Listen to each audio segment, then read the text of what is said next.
NASA, going nowhere since 1958. If you've been paying any attention to the world around you, you have easily realized that almost everything is a lie. Dare I say, a conspiracy. The world is not at all what it seems. Some may see it, many do not. But to understand one lie, you need to recognize a few. We need to think of all the lies around us, because every piece of the American way of life has sold out to corruption, big business, and government. The media narrative and hypocrisy runs deep as they go about their business of easily corrupting minds with constant propaganda, to the point now where every news piece and story has been distorted beyond recognition. And yes, even science has been tainted. Let's just consider some of the many lies, like sugar, marijuana, and tobacco science, or public water fluoridation into human-caused global warming and climate change science. How about GMOs and Monsanto, which is now owned by Bayer, which leads to big pharma and medicine, drug makers keeping you sick rather than healing you, flu shots and vaccines rather than the medicinal use and healing power of plants, which makes them no money, a healthy diet instead of low-fat snack cakes and packaged foods that are just making us fat and sick, bringing fear porn with infectious diseases, measles outbreaks, and Ebola, which fuels the healthcare industry and medical malpractice. Biotech, pesticides, the EPA, and the lies continue onto the oil industry and free energy, down to the very education system that teaches it, as well as a false history, pushing Big Bang and evolution as science, with their dinosaur and missing link frauds, or teaching Common Core, simply public indoctrination programs. And then you have the college admissions scams, and the universities creating huge student debt, putting people deeply indebted to the Federal Reserve banking system, which isn't even federal, onto the stock market, financial scams, and the rest of the lies.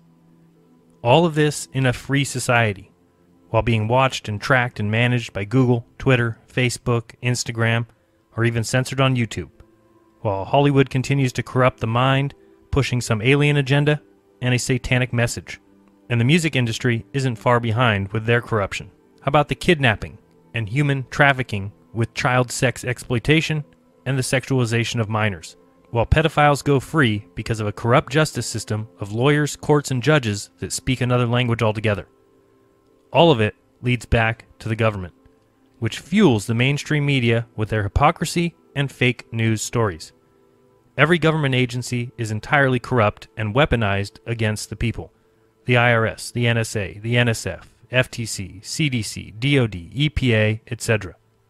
And who owns and operates the fake media juggernauts? Well, our very own CIA, who has been deeply involved with all the newspapers and magazines, just see Operation Mockingbird, pushing propaganda constantly with their incessant mainstream narrative, including press releases from government agencies, universities, corporations, and companies getting rich off government contracts.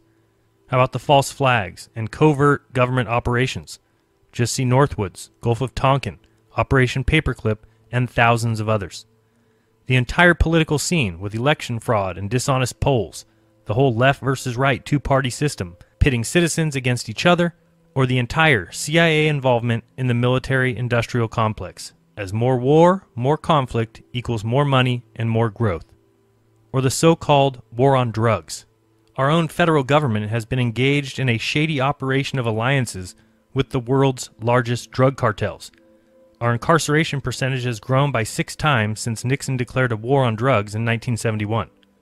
When planes took arms to the Contras in Nicaragua, these same planes returned with cocaine, shielded from law enforcement by the CIA. Yeah, an illegal drug trade.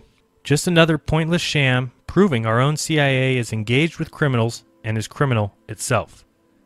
Just look at the weapons and arms dealings of the CIA while actively trying to take yours. The constant barrage of lies and deceptions like the official 9/11 story and the government-run commissions. So many lies, and I could do a film on each one of those separately, and perhaps I will. But this film asks you one important question. If they lie to you about all that, if they have deceived you at every possible turn, what makes you think that they're telling you the truth about space? You see, sometimes people want to know the truth, but many times they do not. They like the idea of truth, but not the actual, real truth. When it comes to the United States space program, however, in my opinion, people certainly don't want the truth. They want the lore, the ideals, that patriotic feeling, the ideas of space travel, trillions and trillions of miles, American dominance and ingenuity, and the brilliant minds of mankind coming together to do the impossible. It's our destiny to be in the stars. This has always been the reason for space, making dreams come true, inspiring children and adults to do more, to strive for more, to reach for the stars, and to achieve the impossible. In this movie, I will explain my opinion of space and space travel. I will talk about what I think space is and isn't, and to do so, I'll talk about the past 11 presidents as well as the current president, Donald Trump. I'll go through the list of presidents and show that they have all cared little for space travel other than national prestige, and the reason for this, I believe, is multifaceted. I believe NASA to be little more than a jobs program, mixed with some research and development, focusing on engineering and technology. They also sell a fantasy and a worldview to the population. They instill pride and wonder, but what they haven't done and don't do is go anywhere. Hence the name of this film, NASA Going Nowhere Since 1958. Now, I could go deep into the various space-related deceptions and pick apart NASA films scene by scene, and while I'll do a little of that, this film is much different. Maybe I'll do other films on the various lies and pseudoscience pushed by the space agency, but this film will go president by president, give a little background, and show that it has always been and continues to be a back-and-forth game of sorts, where NASA can blame the president and the president can blame NASA, in the end allowing research and jobs to continue while ultimately going nowhere. Of course, we're going to spend most of our time on Kennedy and Nixon, especially since this month has been the 50th anniversary of quite possibly the largest deception ever pulled on the people of this earth, the nonsense assertion that 50 years ago, NASA sent men to the moon. Many people may not agree with anything I say throughout this film, and that's okay. I don't agree with most of what I hear in the mainstream media. That's because I'm looking for the truth and not just the story I'm supposed to believe. If you don't agree with me or see things a different way, well, it could be because you trust the mainstream media, meaning you do believe what you're supposed to believe, what this world wants you to believe, in which case I think you'll always be missing the truth. What I want to make clear from the start is that you're free to believe whatever you want, as am I. Eddie Bravo was on the Tinfoil Hat podcast and summed it up quite well when he said, Hey, listen, I'd rather be thought of as an idiot for not trusting the government than a traitor for defending them. I would rather be thought as a moron for not trusting criminals than a sellout and a traitor for defending them. I don't believe liars, and I don't trust criminals. Once you've lied to me, I no longer see the need to believe anything you say. The difference is I'm not lying to you at any point throughout this film. I'm giving you my 100% honest opinion on the subjects discussed. Agree or disagree, these are my personal beliefs. Space has always been an amazing arena for populist politics and fantasy conceptions. When NASA began, the space pioneer and ex-Nazi SS member Wernher von Braun was an absolute genius at forging public opinion with the ideas of space and space travel. He knew the power of space-related gimmicks. Together with the other dream maker and fantasy extraordinaire Walt Disney, they joined up to greatly sway public opinion by presenting space as a sci-fi fantasy adventure, a reaching for the stars, much like a Disney movie. Wernher von Braun said, "There's no Bucks without Buck Rogers." Of course, Buck Rogers was a fictional space character that debuted in 1928, becoming a very popular comic strip. Then it became a television series. It was so popular that many newspapers launched their own science fiction strips right after. Imitators like Flash Gordon and Speed Spaulding and John Carter of Mars. The adventures of Buck Rogers became an important part of popular culture, and by 1930 Buck Rogers took his rocket ship and left Earth. Buck Rogers has been credited with bringing into popular media the concept of space exploration, following those few before him like Jules Verne and H.G. Wells, and those who came after him like Arthur C. Clarke. So, as Wernher von Braun said, there's no Bucks without Buck Rogers. Let's start there and talk a little bit about the money behind the space industry, because this is a terribly important aspect. Only once you completely understand the financial implications can you begin to understand why and how they continue to get away with going nowhere. First off, NASA receives $56 million a day of taxpayer money. While it may only be 0.5% of the yearly U.S. budget, They also get many other funds from donations, admissions, etc. But here's the most important fact to understand. Think of how big the music industry is worldwide. Enormous, right? Now think of the movie industry. Hollywood and global, even bigger. So where do you think the video game industry and economy rates with those two? What if I told you the video game industry is now more than the music and movie industries combined? Wow.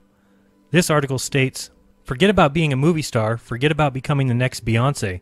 If you want to be rich and famous in the entertainment world, you should start playing video games right now. Gross video game sales have outweighed box office receipts for over 2 decades, and they surpassed home video and theater earnings combined 15 years ago. The video games industry has earned more revenue than the movie and music industries combined every year for the past 8 years. That's right, video games have passed the music and movie industry 15 years ago and have earned more revenue than the movie and music industries combined every year for the past 8 years. In 2018, the video game industry raked in $137 billion. That's $70 billion in mobile, $14 billion in tablet games, $56 billion in smartphone games, $33 billion in PC games, $4 billion in browser PC games, $28 billion in boxed and downloadable PC games, and over $34 billion in console video games, a total of $137 billion for that year. A huge industry compared to the movie industry, which only brought in $43 billion. Even if you include home entertainment and home theater, you still don't reach the video game industry. And music is less than half of the movie industry at only $20.5 billion. Crazy business, huh? Can you imagine one of those industries just going away because people realized it was all a fraud? Well, not really, because people know those industries are entertainment industries, selling fantasies, right? So where do you think the space industry stands compared to music, movies, and video games? What if I told you it is almost double all of them combined? Shocked? Well, you should be. The space industry was at $385 billion in 2017. Video games were at $137. Video games plus the movie industry, plus the home entertainment industry, plus the music industry don't even reach the space industry. So now you can start to see why presidents stand behind it, why it is needed, because it makes so much money and creates so many jobs. Whether anyone goes anywhere or not, as long as you believe that they have gone somewhere or eventually will, the space economy continues to grow and thrive. So where do we go, Obama? The moon? Mars? You and I know this is a false choice. We have to fix our economy. We need to close our deficits, but for pennies on the dollar, the space program has fueled jobs and entire industries. For pennies on the dollar, the space program has improved our lives, advanced our society, strengthened our economy, and inspired generations of Americans.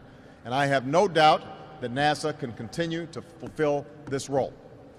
Both of these articles claim that the space industry will soon be a $1 trillion industry. From Space News, it says, forecasts that predict the space industry to grow to $1 trillion by the 2040s will require the development of new markets, even with the modest annual growth rates needed to achieve the goal. A panel session on June 26th at Space Frontier Foundation's New Space 2018 conference here noted that several reports in the last year by investment banks predicted that the global space economy, currently valued at about $350 billion, could grow to $1 trillion or more in the 2040s. And from the Office of Space Commerce, it says, today the global space economy is roughly a $400 billion economy, of which about 80% is commercial activity, and the United States claims a little less than half of that commercial activity. We used to think about space activities being concentrated in a few key areas, in Florida and California, and in this great state of Texas. But the fact is that there's not an area of this country these days that isn't deeply affected by the space industry. That's very exciting, and it is a very promising time for the space industry as we have the convergence of leadership, finance, and technology that is creating opportunity at unprecedented speed. We used to think about space as an area where some new development was a decade away, but in fact these days it might be just 2 years or 2 months away. Of course, always in the future. Not here yet, but it'll be here soon. Hi, I'm George Jetson, and I live in the 21st century. That's Elroy. You have to watch him or he'll track up the ceiling. Here I'm dropping Judy off at school. Blondes away! Oh, that's Jeannie, my wife. Rosie! Coming, sir. Are you starting to see NASA's role yet? Can you tell what importance NASA has? Make money, create jobs, inspire Americans, inspire the world, sell fantasy, but going anywhere isn't the important thing. whether it's in 1980 for those around in 1960, or in 2000 for those of us who were around in 1980, or in 2020 for those people living in the year 2000, or in 2030 or 2040 for those of us living now. We will be going to Mars, we will return to the moon, we will launch a James Webb telescope, we will land and mine asteroids, we will redirect an incoming meteor, we will send another rover to Mars, we will have a colony, we will have a lunar base and launching pad, we will have a drone fly above the moons of Saturn. We just need more money and more time. We will continue to provide jobs, we will continue to inspire, we will continue to innovate, and we will continue doing what we've always done since 1958. Going nowhere. So who knows about the deception, you ask? Do the presidents know? To be honest, I have no idea. It's just another lie that is told to the world population. One of the many, many deceptions. And who knows about it? I'm not exactly sure. But now, if you just think about it and look at what NASA has really provided, inspiration, you'll see it doesn't really matter who knows. Who knows if fluoride is harmful? Do dentists? Well, some, but they were taught it is essential to health. Do the presidents know? I don't have a clue. But all that's important is that I know and remove it from my life, much like I've done with the NASA storytelling. I know they aren't on Mars, and I know they aren't going there. I know no man has walked on the moon, and no man will. I've come to grips on that reality. Maybe some presidents know, others may not, but all of them realize the importance of telling people we have gone and will go again. Carl Sagan said, "One of the saddest lessons of history is this. If we've been bamboozled long enough, we tend to reject any evidence of the bamboozle. We're no longer interested in finding out the truth. The bamboozle has captured us. It's simply too painful to acknowledge, even to ourselves, that we've been taken. Once you have given a charlatan power over you, you almost never get it back." Again, to realize this fraud, you have to first accept that you've been lied to, and are being lied to. What will that take? Well, I'm not sure exactly. The evidence is everywhere. How about the quote by William Casey? And despite what you may hear elsewhere, it has been verified by a source who was there that the then CIA director, William Casey, actually said in 1981, "We will know our disinformation program is complete when everything the American public believes is false." Despite Casey being under investigation by Congress for being involved in a major disinformation plot involving the overthrow of Libya's Gaddafi in 1981, and despite Casey arguing on the record that the CIA should have a legal right to spread disinformation via the mainstream news that same year, this quote continues to be argued by people who weren't there and apparently cannot believe a CIA director would ever say such a thing. Well, but spreading disinfo is precisely what the CIA would and did do. This 1975 clip of testimony during a House Intelligence Committee hearing has the agency admitting on record that the CIA creates and uses disinformation against the American people.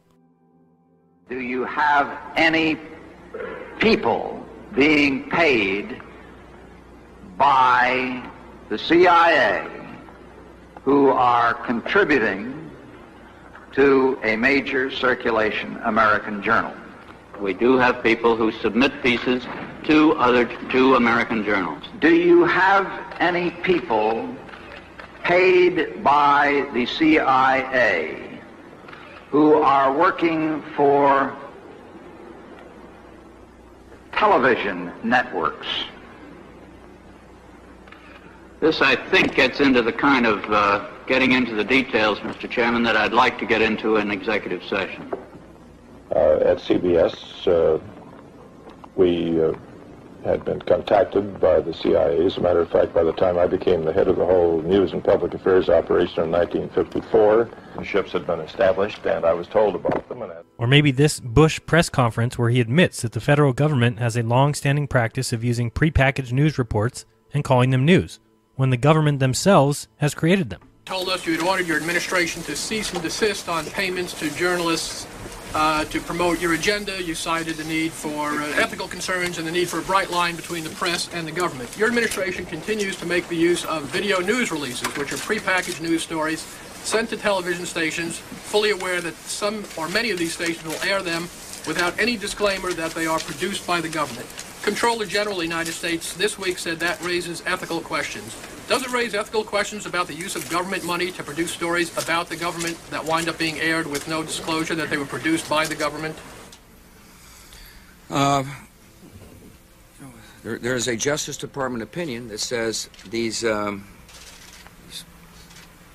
pieces are within the law so long as they're based upon facts, not advocacy. And I expect our agencies to adhere to that ruling, to that Justice Department opinion. This has been a long-standing practice of the federal government to use these types of videos. The Agricultural Department, as I understand, has been using these videos for a long period of time. The Defense Department, other departments have been doing so. It's important that they be based upon the guidelines set out by the Justice Department. Now, I think it'd be helpful if local stations then disclose to their viewers if that's, that this was based upon a factual report and they chose to use it. But evidently in some cases that's not the case. So anyway. To guarantee that's happening by including that language in the prepackaged report. Yeah, look, oh, you mean a disclosure? I'm George W. Bush and Well, some way to make sure it couldn't air without the disclosure that you believe is so vital. Ken, there's a procedure that we're going to follow, and the local stations ought to, if there's a deep concern about that, ought to tell their viewers what they're watching. Yes, sir. Or maybe you need to hear an apology directly from Clinton about the thousands of government-sponsored experiments performed on American citizens without their approval. This report I received today is a monumental document in more ways than one. But it is a very, very important piece of America's history, and it will shape America's future in ways that will make us a more honorable, more successful, and more ethical country. What this committee learned, I would like to review today with a little more detail than Dr. Faden said, because I think it must be engraved on our national memory. Thousands of government-sponsored experiments did take place at hospitals, universities, and military bases around our nation. The goal was to understand the effects of radiation exposure on the human body. While most of the tests were ethical by any standards, some were unethical, not only by today's standards, but by the standards of the time in which they were conducted. They failed both the test of our national values and the test of humanity. Informed consent means your doctor tells you the risk of the treatment you are about to undergo. In too many cases, informed consent was withheld. Americans were kept in the dark about the effects of what was being done to them. The deception extended beyond the test subjects themselves to encompass their families and the American people as a whole. For these experiments were kept secret, and they were shrouded not for a compelling reason of national security, but for the simple fear of embarrassment, and that was wrong. So today, on behalf of another generation of American leaders and another generation of American citizens, the United States of America offers a sincere apology to those of our citizens who were subjected to these experiments, to their families, and to their communities. When the government does wrong, we have a moral responsibility to admit it. The duty we owe to one another to tell the truth and to protect our fellow citizens from excesses like these is one we can never walk away from. Our government failed in that duty, and it offers an apology to the survivors and their families, and to all the American people who must be able to rely upon the United States to keep its word, to tell the truth, and to do the right thing. Perhaps you need to read the released CIA documents stating that the CIA considered enlisting mafia gunmen from Sam Giancana's Chicago outfit to take out Castro. Luckily, Robert Kennedy was opposed to that plan, worrying that such a service rendered would make Giancana difficult to prosecute in the future. And as part of the anti-Castro Operation Mongoose, the CIA floated the idea of an Operation Northwood-style false flag attack on American soil in order to discredit Castro. We could develop a communist Cuban terror campaign in the Miami area, in other Florida cities, and even in Washington. We could sink a boatload of Cubans en route to Florida, real or simulated. We could foster attempts on lives of Cuban refugees in the American states, even to the extent of wounding in instances to be widely publicized. Exploding a few plastic bombs in carefully chosen spots, the arrest of a Cuban agent and the release of prepared documents substantiating Cuban involvement also would be helpful in projecting the idea of an irresponsible government. Which government do you think is irresponsible? And lastly, we can see that the CIA and NASA have been up to no good from the start. After Francis Gary Powers was shot down over the Soviet Union during a CIA spy flight on May 1, 1960, NASA issued a press release with a cover story about a U-2 conducting weather research that may have strayed off course after the pilot reported difficulties with his oxygen equipment. To bolster the cover-up, a U-2 was quickly painted in NASA markings with a fictitious NASA serial number and put on display for the news media at the NASA Flight Research Center at Edwards Air Force Base on May 6, 1960. The very next day, Soviet Premier Nikita Khrushchev exposed the cover-up by revealing that the pilot had been captured and confessed, and espionage equipment had been recovered from the wreckage. It was not until April 2, 1971, that NASA received 2 U-2 aircraft for high-altitude research. These, of course, were the first U-2s to actually be operated by NASA, as opposed to the CIA or the U.S. Air Force. Now, all of this is meant to show you that you've been lied to, and you have every right to question what liars and criminals tell you, especially when they put it in textbooks and force it into the minds of children and put it in the mainstream news daily, which, of course, is made up of only some CIA employees. So the lies are obvious and the lies are many, but do you still believe them about space? Well, I don't. And now we can begin with the presidents.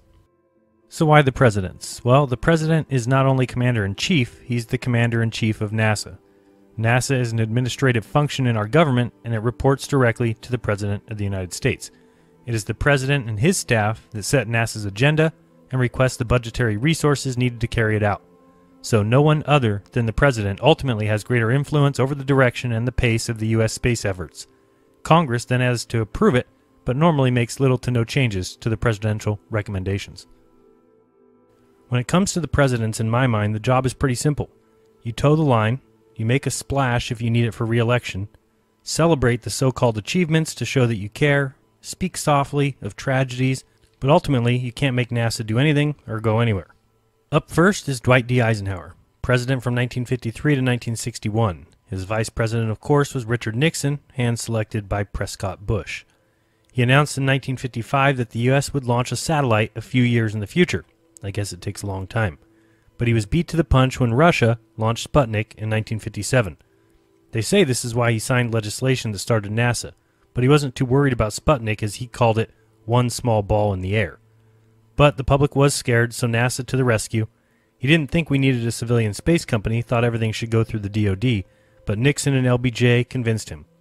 Remember, the Texas connection. Prescott handpicked Nixon, and LBJ was the Senate Majority Leader.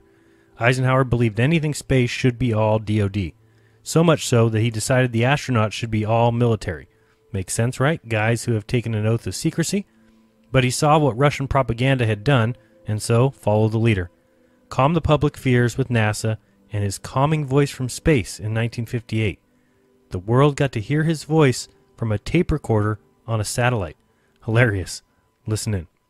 We have on tape or recorded the voice of the President of the United States as it's being broadcast to Earth from our great satellite put into orbit last night. Through radio press, WBAI, and this particular program are able to bring you the voice of the President of the United States as it is being endlessly repeated in the endless orbit around the world, a voice addressed to all men everywhere. This is the President of the United States speaking. Through the marvels of scientific advance, my voice is coming to you from a satellite circling in outer space. Through this unique means, I convey to you and to all mankind America's wish for peace on earth and goodwill toward men everywhere. And so NASA was created, an open and transparent agency in contrast to Russia. Speaking of which, check out the movie The Cosmonaut Cover-Up to see how deep the Russia lies ran. Even Nikita Khrushchev's son, Dr. Sergei Khrushchev, speaks to the massive lies and the propaganda. How massive? Well, now they don't even think Yuri Gagarin was the first man in space. Just another guy on a reverse bungee jump, really. They even delete cosmonauts from photos. It's pretty funny, and not too bad if you like that kind of documentary, so check it out. Here's a small clip. After several decades of propaganda, lies, and official denials, the truth about one of humanity's greatest achievements can now be told.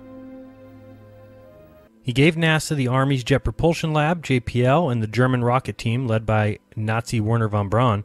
Remember, Jack Parsons was a principal founder of JPL with his Suicide Squad. Lastly, Eisenhower had no desire for a space race or moon mission, well, because he wasn't up for re-election. He leaves quietly, handing space off to Kennedy, but does leave us with 2 warnings. One of them we've all heard many times before. We must guard against the acquisition of unwarranted influence, whether sought or unsought, by the military-industrial complex. The potential for the disastrous rise of misplaced power exists and will persist. We must never let the weight of this combination endanger our liberties or democratic processes. The second one you may never have heard before. Let's listen in. Yet in holding scientific research and discovery in respect, as we should, we must also be alert to the equal and opposite danger that public policy could itself become the captive of a scientific, technological elite. A scientific, technological elite. Well, doesn't that certainly sound like what we have today? A scientific space agency that is allowed to go nowhere, constantly, changing plans every few years, spending huge amounts of money and resources, but never really getting anywhere, literally. But they keep being handed dollars and creating jobs, buying equipment, funding research, but all of it just seems to keep going round and round. Next up, we have John F. Kennedy, president from 1961 till his assassination in '63. His vice president, of course, was Lyndon B. Johnson, someone instrumental in NASA's start. First off, Kennedy knew nothing about space, but he wanted to make a splash for a possible re-election, so he asked LBJ to find out if we could do something big in space, and was told possibly the moon in '67. So he agreed to increase the NASA budget big time and made a huge proclamation. But why, some say, the moon? Why choose this as our goal? And they may well ask, why climb the highest mountain? Why, 35 years ago, fly the Atlantic? Why does Rice play Texas? We choose to go to the moon. We choose to go to the moon in this decade and do the other things, not because they are easy, but because they are hard. Because that goal will serve to organize and measure the best of our energies and skills. Because that challenge is one that we're willing to accept, one we are unwilling to postpone, and one we intend to win, and the others too.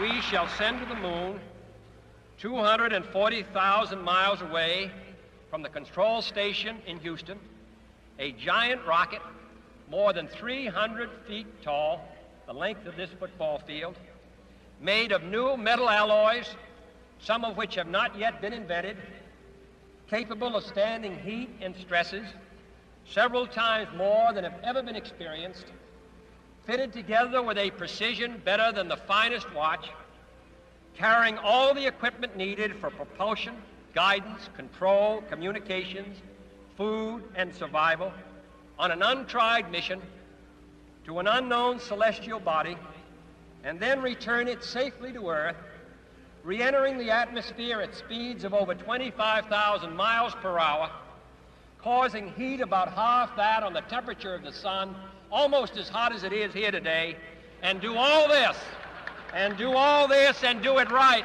and do it first before this decade is out, then we must be bold. He wasn't even technologically minded, but certainly bold. And so he declared it, but even NASA Administrator James Webb knew that statement was trouble. Remember, Kennedy announced the moon in May of '61, but listen to this convo in November of '62. Things weren't looking so good, but Kennedy had already said it and was hoping for this to help his re-election. He even states in this off-the-record meeting that he is not interested in space. You put this program, I think this program is the top priority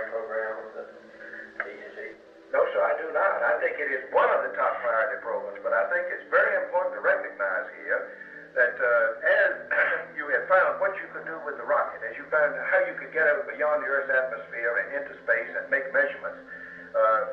Several scientific disciplines that are very powerful have begun to converge on this area. Jim, I think it is the top priority. I think we ought to have that very clear. Some of these other programs can slip 6 months or 9 months, and nothing particularly is going to happen. It's going to, but this is important for political reasons, international political reasons, and this is, whether we like it or not, in a sense, a race. If we get second to the moon, it's nice, but it's like being second anytime. So that if we're second by 6 months, because we didn't give it the kind of priority, then of course that'd be very serious. So I think we have to take the view this is the top priority. Number one, there are real unknowns as to whether man can live under the weightless condition and you'll ever make the lunar landing. This is one kind of political vulnerability I'd like to avoid such a flat commitment to. I agree that we're interested in, but we can wait 6 months. But you have to use that information to do your thing. Yeah, but only when that information directly applies to the program. Jim, I think we got to have that. Mr. President, we don't know a damn thing about the surface of the moon, and we're making the wildest guesses about how we're going to land on the moon. And we could get a terrible disaster from putting something down on the surface of the moon that's very different than we think it is. And the scientific programs that find us that information have to have the highest priority, but they are associated with a lunar program. The scientific programs that aren't associated with a lunar program can have any priority we please to give them. Now, the other thing is, I would certainly not favor spending $6 to $7 billion to find out about space. Why are we spending $7 million in getting fresh water from salt water when we're spending $7 billion to find out about space? So obviously you wouldn't put it on that priority except for the defense implications. And the second point is the fact that the Soviet Union has made this a test of the system. So that's why we're doing it. So I think we've got to take the view that this is the key program, and the rest of it, not so that we can find out about it, but there's a lot of things we want to find out about. But you see, when everything else. When you talk about this, it's very hard to draw a line between what I think everything that we do ought to really be tied in to getting onto the moon and ahead of the Russians. Why can't it be tied to preeminence in space, which are your own words? Because, by God, we've been telling everybody we're preeminent in space. For 5 years, nobody believes it because they have the booster and the satellite. But I do think we ought to get it, really clear that the policy ought to be that this is the top priority program of the agency and one of the two, except for defense, the top priority of the United States government. I think that's the position we ought to take. Now, this may not change anything about that schedule, but at least we ought to be clear. Otherwise, we shouldn't be spending this kind of money because I'm not that interested in space. I think it's good. I think we ought to know about it. We're ready to spend reasonable amounts of money, but we're talking about fantastic expenditures which wreck our budget and all these other domestic programs. And the only justification for it, in my opinion, to do it is because we hope to beat them and demonstrate that starting behind it we did by a couple of years. By God, we passed them.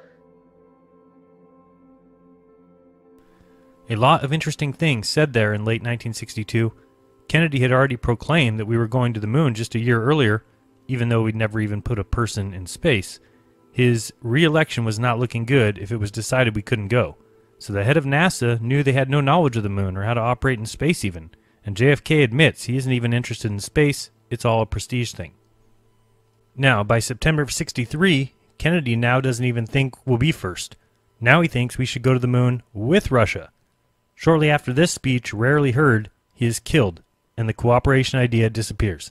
Again, remember the Texas connection of Prescott, George H.W., and LBJ.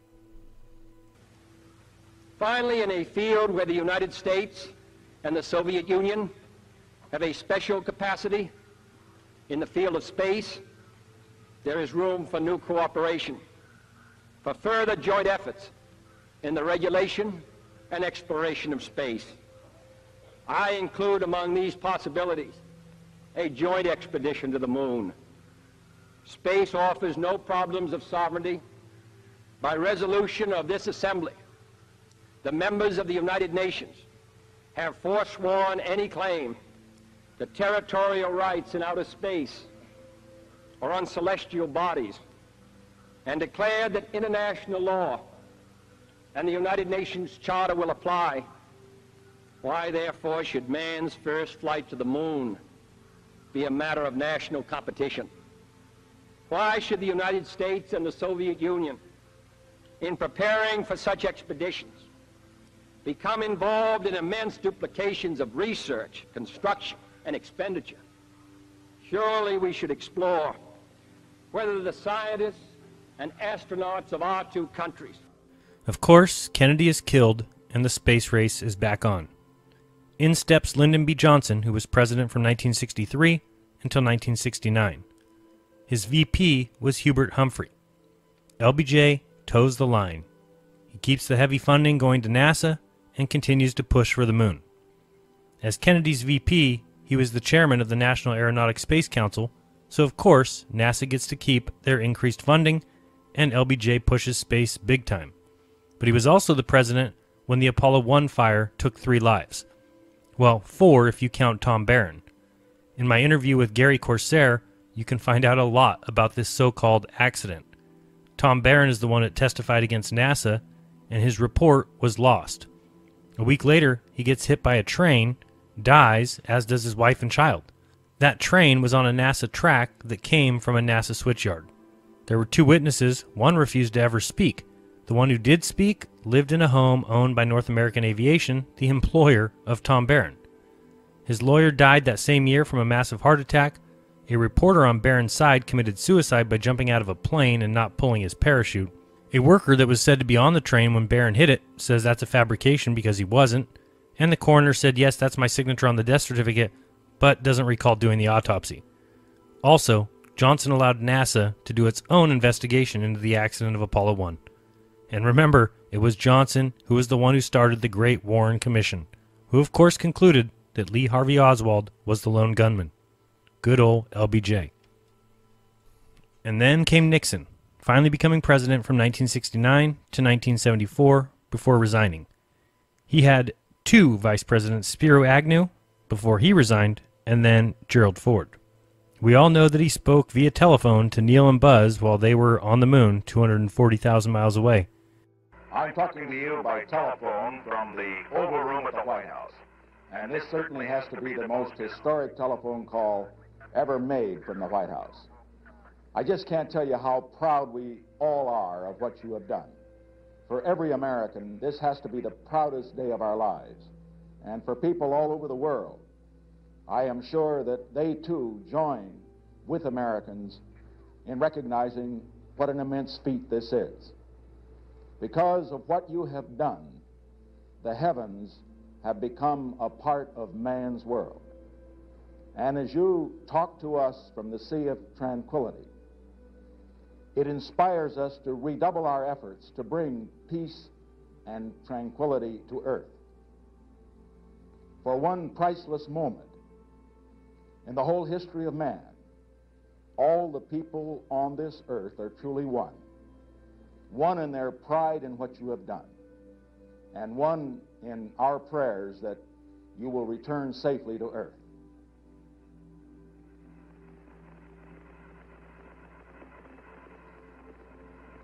Thank you, Mr. President.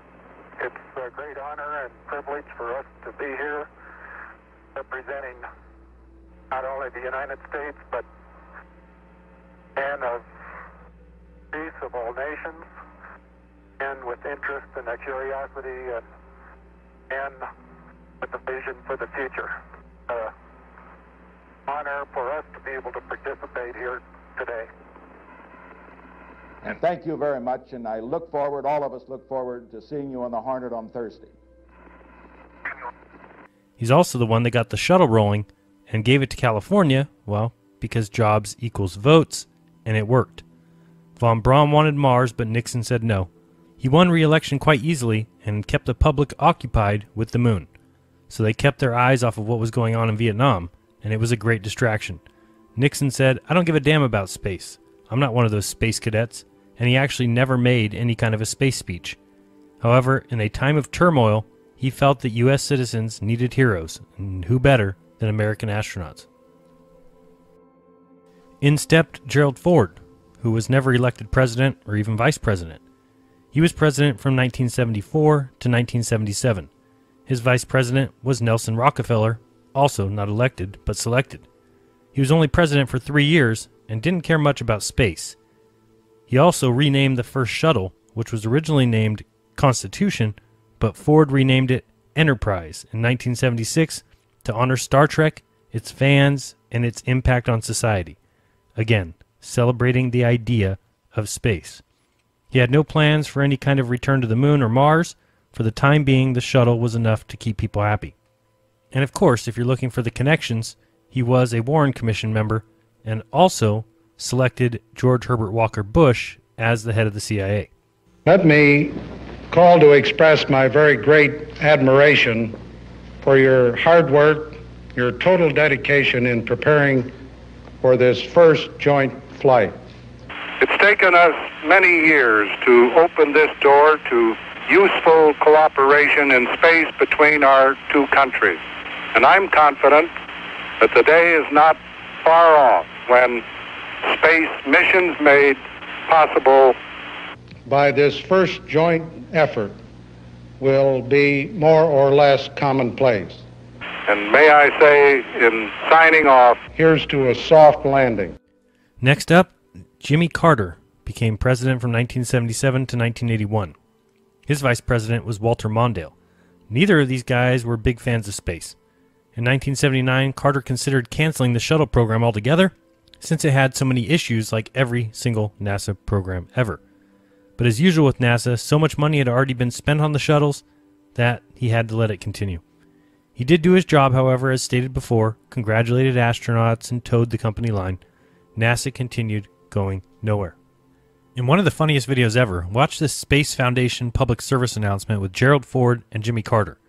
I don't know if we're supposed to believe that they're actually talking to each other via some satellite, or if we're supposed to think this is in real time, but it is pretty funny if we are supposed to be buying this absolute nonsense.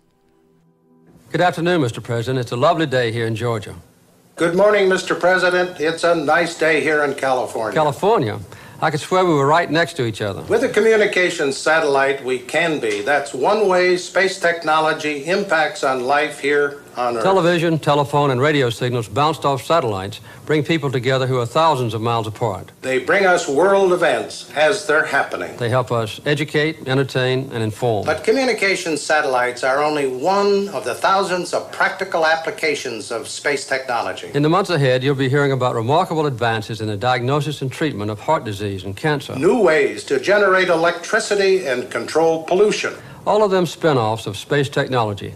That's why Jimmy Carter from Georgia and Gerald Ford from California agree. Space technology has down-to-earth benefits for everyone. That's pretty funny. I honestly thought at first that was a Saturday Night Live skit. In the coming months, we will be curing cancer, reducing heart disease, mining diamonds from Pluto, and making puppies fly. All because of the thousands of practical benefits of space technology. Oh boy, do you believe it? Then came Ronald Reagan, the actor, who was president from 1981 to 1989. His vice president was George Herbert Walker Bush. Of course, as expected, he was a fan of space, cheering on the shuttles, celebrating NASA's past glory, but never really pushing for the moon or Mars. People were content with the shuttle, for now, going where the shuttles went, nowhere. He was president for the Challenger disaster, so launches were postponed for a while. He also proposed a strategic defense initiative, which was going to be a network of missiles and lasers in space and on the ground to protect the USA. The program was called Star Wars and considered very unrealistic. It was, and never came to be. America is going to space again, and we're going there to stay.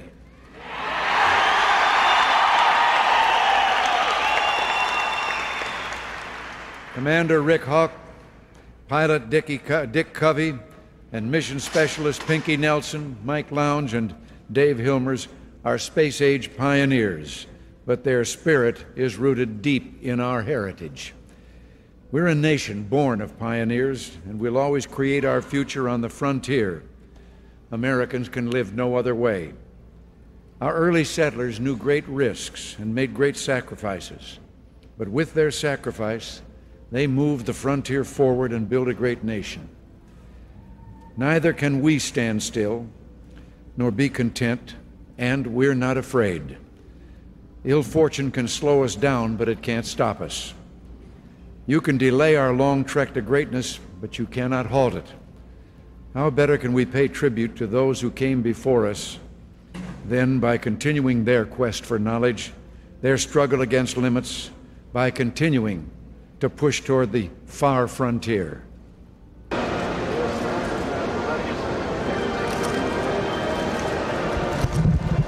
President, would you have liked to have made a bigger commitment to the space program in terms of money for the future than you have? I'll try to do all that's possible to get some problems. This program is the highest priority.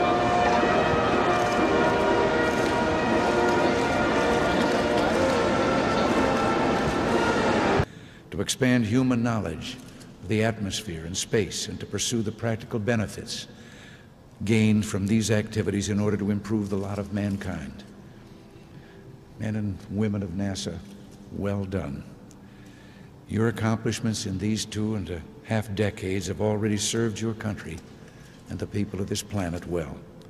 Today we're reaping the returns that we've realized from our investment in space. And let me add, when the figures are put together, we're not only getting our money's worth, our commitment to space has been one of the best investments we've ever made as a nation.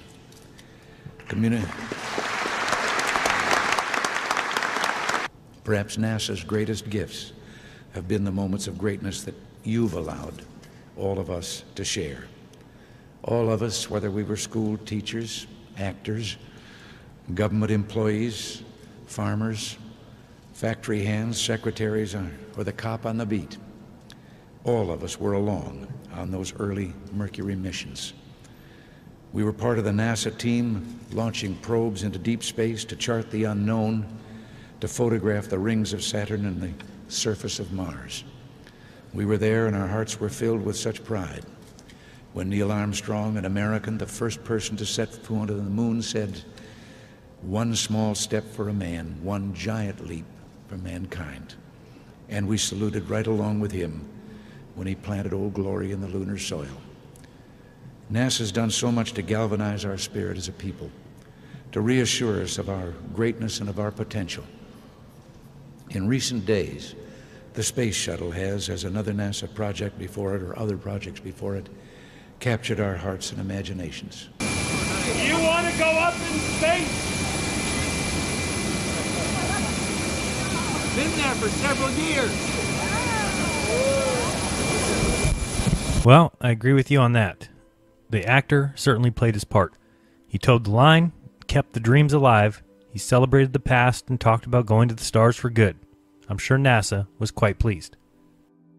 Next was Mr. Texas himself, George Herbert Walker Bush.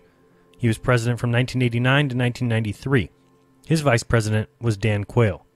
Poppy Bush was a huge fan of space and had big dreams for NASA, ordering a big bump in NASA funds. He had big ideas, probably hoping for re-election, so he ordered the Space Exploration Initiative to send NASA to the moon and on to Mars. First, for the coming decade, for the 1990s, space station freedom, our critical next step in all our space endeavors, and next, for the new century, back to the moon, back to the future, and this time, back to stay. And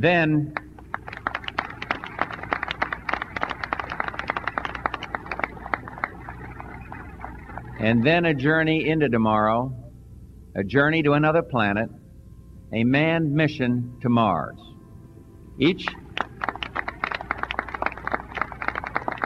But it was a big failure, big surprise. As soon as it was announced, Gore mocked it when he said, "By proposing a return to the moon and a manned base on Mars with no money, no timetable, and no plan, President Bush offers the country not a challenge to inspire us, but a daydream to briefly entertain us. A daydream about as splashy as a George Lucas movie with about as much connection to reality." What George Bush had said was, "I am pleased to announce a new age of exploration, with not only a goal, but also a timetable. I believe that before Apollo celebrates the 50th anniversary of its landing on the moon, the American flag should be planted on Mars." George H.W. Bush, May 1990. But after Gore mocked it, he ordered a 90-day study into the feasibility of his statements, and NASA came back and said 30 years and $500 billion.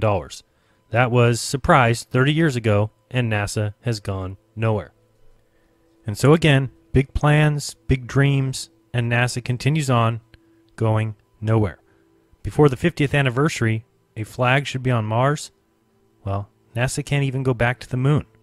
Have they ever been to the moon? Well, the evidence alone should tell you the answer to that question. And then there was Bill Clinton, president from 1993 to 2001. His vice president was Al Gore. Immediately, he killed the space exploration initiative of his predecessor and brought things back down to Earth. Said we should send robots to Mars and kept the space station funded, even though, again, it was way over budget and well behind schedule, a NASA specialty. NASA did announce during his presidency that they might have found life on Mars, but nobody really cared, and nothing ever came of it. He did, however, have something funny to say to Neil deGrasse Tyson. The most valuable thing I had for perspective in politics in the White House was the moon rock. I was going to ask you about when we celebrated the 30th anniversary of the walk on the moon in 1999. NASA came in with a vacuum-packed, glass enclosed moon rock that was taken off the moon in 1969 that had since been carbon dated at 3.6 billion years old. So I asked, because I had supported the space program so strongly, I said, may I just borrow that till I leave? You can have it back when I go. I know it's not mine, but I really I bet they didn't say no to that question. They did not. So when you see these television coverage of the president meeting with a foreign leader or whatever in the Oval Office, there's two chairs and then there's this two couches and there's always a table between the couch. I put the moon rock on the table. And for the next 2 years, when we'd have like Republicans and Democrats in or people on two sides of any issue, and they start really, really getting out of control, I'd say, wait. You see that moon rock? It's 3.6 billion years old. Now, we're all just passing through here, and we don't have very much time. So let's just calm down and figure out what the right thing to do is. And it worked every single time. They looked, most That's everybody. a cosmic perspective sitting in the middle of your They were looking table. at an object that existed at a time they could hardly imagine. And it just gave them that little bit of space in their mind and spirit to try to figure out, okay, let's go at this one more time. And that's what we got to keep doing. We just have to keep moseying around both out there and in here. And, if you just keep stumbling toward Jerusalem, good things happen. I mean, I may be wrong about it, but that's what I think. I just think, I'd give anything to be 20 again. I'd give up having been president and gamble on my chances in the future if I could live another 80 or 90 years just to see what's going to happen. Just to see it. Just to see it. It's amazing what's going to happen. Yeah, it's all about the ideals of space, the idea behind the moon rock. That, by the way, was carbon dated to billions of years. I guess Neil missed that too. Look up carbon dating. It has a max of about 50,000 years, and that's even if you believe that. One of our young astronauts, 13-year-old Wayne Gussman from New Orleans, sees a future where being an astronaut will be like, and I quote, driving a car. Everyone will do it. That's a great dream. But that and our other dreams are clearly the natural extensions of the space program which began a generation ago. The direct descendants of the dreams of the three men we are here to honor today. Then came George W. Bush, president from 2001 to 2009 with Vice President Dick Cheney. New president, new plan. Gets pretty repetitive, doesn't it? In 2004, just in time for re-election, Bush laid out his vision for space exploration, which, like his father, did set a direction and a timetable. Direction to the moon by when? 2020. Guess what? It ain't happening. That moon mission would be a stepping stone to Mars, said Bush.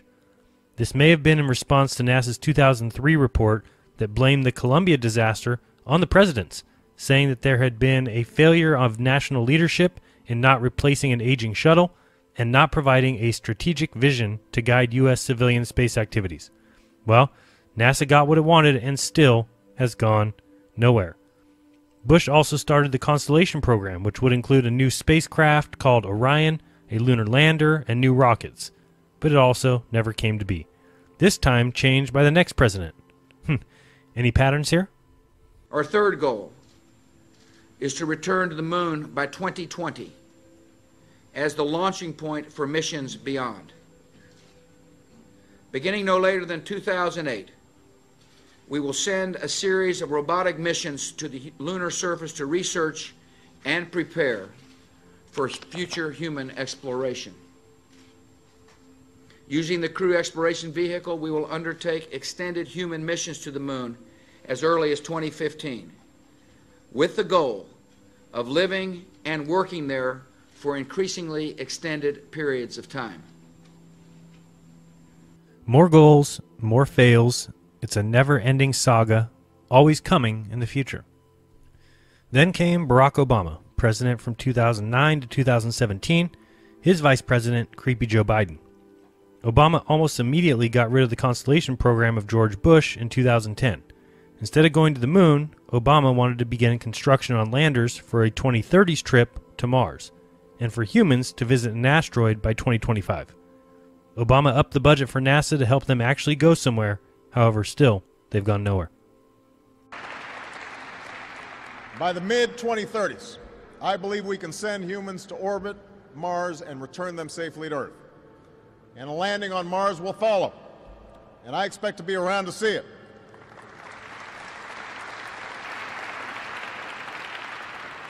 I understand that some believe that we should attempt a return to the surface of the moon first, as previously planned. But I just have to say, pretty bluntly here, we've been there before. Buzz has been there. There's a lot more of space to explore and a lot more to learn when we do. So I believe it's more important to ramp up our capabilities to reach and operate at a series of increasingly demanding targets while advancing our technological capabilities with each step forward. And that's what this strategy does. And that's how we will ensure that our leadership in space is even stronger in this new century than it was in the last.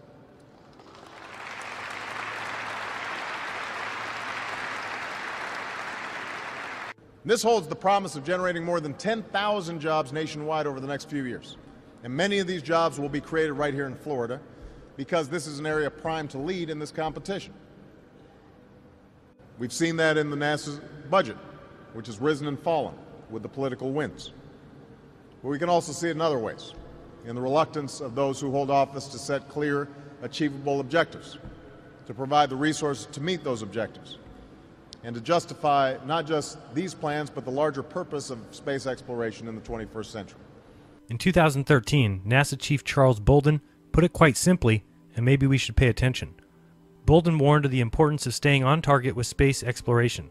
He said that if the next administration tries to change course and get NASA to lead another manned expedition to the moon, that it means we are probably, in our lifetime, in the lifetime of everybody sitting in this room, we are probably never again going to see Americans on the moon, on Mars, near an asteroid, or anywhere.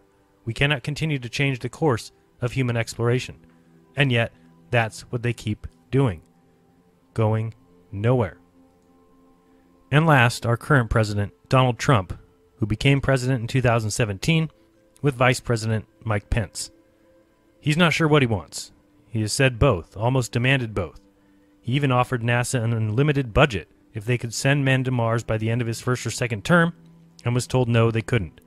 So with unlimited time frames and unlimited budgets, NASA still goes nowhere. How long will this last? Finally, we must think big and dream even bigger. In America, we understand that a nation is only living as long as it is striving.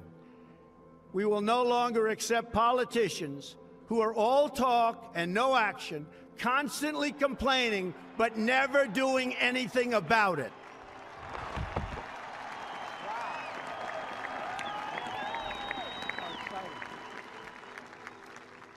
The time for empty talk is over. Now arrives the hour of action.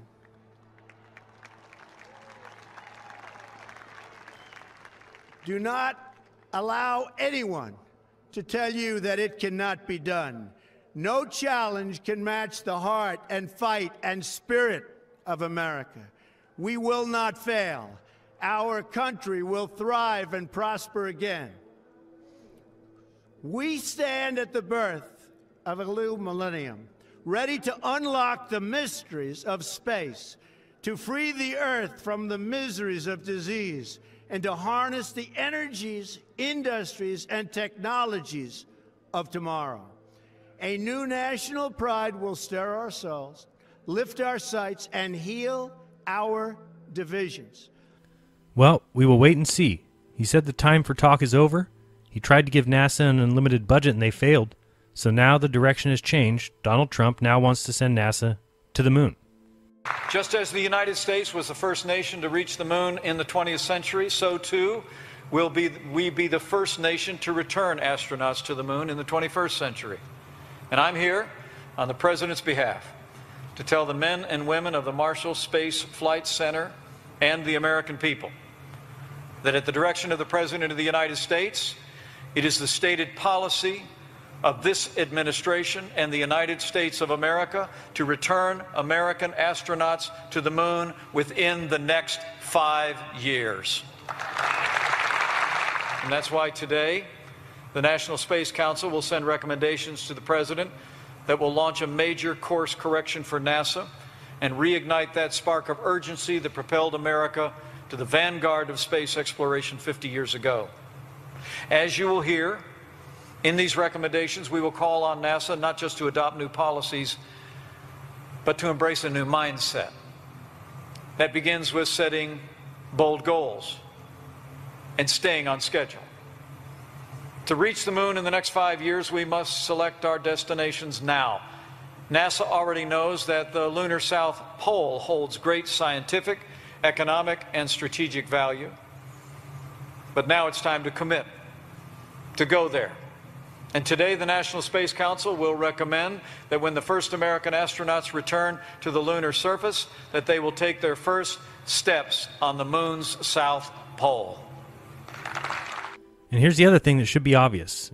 5 years from 2019 is 2024, which will be exactly when Trump and Pence will be leaving office if they're at the end of the second term. And again, this will just get pushed onto the next president, who will come out and announce a new directive, and NASA will go back to doing exactly what they've done since 1958, going nowhere.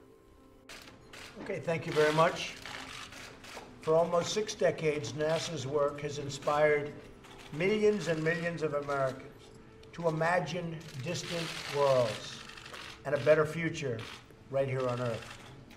I'm delighted to sign this bill. It's been a long time since a bill like this has been signed, reaffirming our national commitment to the core mission of NASA: human space exploration, space science, and technology. All right, so in this film, we covered a few things. We discussed lies and deceptions and realized the world is not what we were taught. We discussed how large the space industry is and why it can continue to operate without actually going anywhere. And then I discussed each president simply to show that it is promises, promises, and never delivery. There is so much more to discuss under the banner of NASA going nowhere since 1958. My plan is to come back with future installments to cover the many other areas of NASA deception. Of course, I didn't get into the occult roots of NASA or von Braun's shady history. I didn't show all the moon landing anomalies or how the rover, when sped up, looks exactly like a sand buggy. Didn't show the terrible liftoff videos. If you just think about it, though, the deception runs so deep. I mean, really think. There are only 2 locations that we can even go to, even if you believe all this nonsense. Mars and the moon. That's it. Forever. There's nowhere else we can even reach. Even if you give NASA that much, they can't even go there. They're simply stuck. And if you ask me, it's because they can't go to either. So they will forever keep waffling back and forth. Even when someone sets a clear directive. But as long as it goes back and forth, up and down, they are allowed and encouraged, in fact, to go nowhere at all. They have an excuse, and so it goes back and forth, mission to mission, nowhere to nowhere. So the moral of the story really is you need to do your own research on all these matters. Don't believe me? Go look into Stanley Kubrick and Arthur C. Clarke's movie 2001: A Space Odyssey. Look into the movie Room 237 so you can see for yourself how Kubrick told you what's going on. You can see Danny playing with his cars in the hallway that matches the NASA launch pads in The Shining. How he rises up wearing the Apollo 11 sweatshirt. Look into the movie Eyes Wide Shut, which Kubrick died days before its release. And ask yourself, why in the contract was it demanded by Kubrick that the movie had to be released on July 16, 1999, 30 years to the day after the Apollo 11 launch? So thanks a lot for watching. If you enjoyed this film and would like to see more, I could use your support. You can send me $1 or $5 or the price of a movie ticket by going to paypal.me/Jaron, or you can become a patron at patreon.com/Jaronism. And by the way, a huge shout out and a huge thank you to all my current patrons. You guys are the best and make this channel and this film possible. Or you can buy a shirt. The links to the shirts are in the description. So thanks again, and don't worry, I'll be here waiting while NASA continues going nowhere since 1958. This has been Jaronism. Till next time, peace.